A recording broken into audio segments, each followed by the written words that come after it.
Have you ever felt ignored by your friends, by your family members, by even a spouse? And where did you put those emotions of feeling ignored in your body? And how, if you stay in that ignored state long enough, they'll show up in health issues and you won't tie the dots together. I'm Georgie Holbrook. I'm an emotional wellness coach, and I'm all about how our emotions, our upsets, whatever's going on in life is going to show up because we haven't learned how to be honest with ourselves and say, I will never be shamed or ignored again the rest of my life, right? So let's take two examples. So one is you can get injured really bad, and I can see that you're hurting, but I can't feel your pain. So many people will say to you then, it's not that bad, stop crying, right? Or for sure, don't cry, right? But crying is a natural healing process when you really understand what tears really do for us in healing.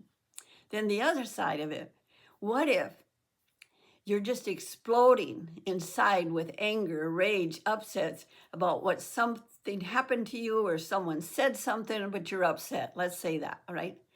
And then the people around you are caught up in their past, in their future, in their minds, and they're surely not noticing that you're unhappy and that you're quiet or that you're isolating.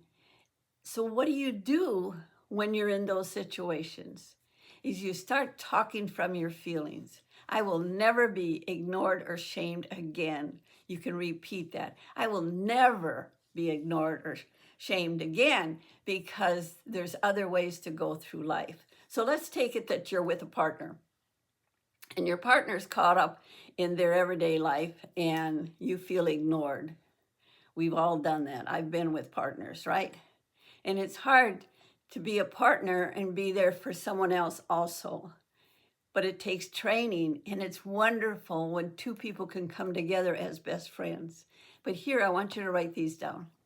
One of the ways, when I'm counseling couples, sometimes I'll just absolutely end up, if I counsel them individually, I go, really? These people live together? It's like two different people and two different stories about what's going on. So one is, when somebody's doing something that just feels hurtful to you, I want you to start speaking up and saying something like this. You know, when you do that, it really makes me feel, and then add your words to it. What does it make you feel? Sad, mad, happy, empty, hurtful? But use some feeling words. And this partner over here, who it might be a friend, right, will say to you, no. Don't feel that way. I didn't mean it that way. I was just joking, whatever. No. We have to clean up our words, right? And not make excuses. And the other thing, if you're in a close relationship, say something like this. When you do that, it makes me feel like you don't love me. So I'm going to give you an example of this. I'm teaching at a college, and the lady's been married for 25 years. And her husband has this habit, this addiction of always making jokes about his wife in public, with friends, family, at home. It doesn't matter. It's always these little nagging things that he thinks is really funny, but she's put up with it for 25 years. And now she hears me say these two things that I just shared with you. When you do that, it makes me feel like you don't love me. So she goes home all excited, right? So the first go around, he's picking on her and joking and whatever. And she says, when you do that, it makes me feel like you don't love me. He just goes on with life laughing, right? But on the third time that he did this, he stopped, not she. He stopped and he said, that really is hurtful, isn't it? And guess what? In the next week, she came back to college saying, he just stopped, Georgie. And it was that easy, right? Because people can't hear how you're being affected by their conversation. And what a beautiful story of how we can cut against whatever we see in life. And there's many things that are hurtful. I try to interrupt hurtfulness when I'm out in the community. If I see something that's going on, I'll just say, wow, in my life, that's really hurtful. and just let it be, right? I only do it when I feel safe. I'm not going to come up against somebody that's going to want to have an argument with me at all, because this is out of love, of just stopping these conversations for sure around not feeling good. So let's explore further. So say that you're young and you're dating and you have all these different options of people to date, and you notice that you try to fit in, right? You try to be your best self, but there's red flags along the way that just say, I don't know. He or she's got 2, 3 other partners, and that doesn't feel good.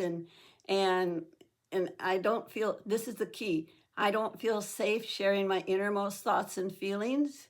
And when I ask them about their innermost thoughts and feelings, they look at me blank because they don't know what they're feeling or how to even talk that way. So women, a lot of times that I work with, they know how to share feelings, but they have to be with somebody that understands feelings, right?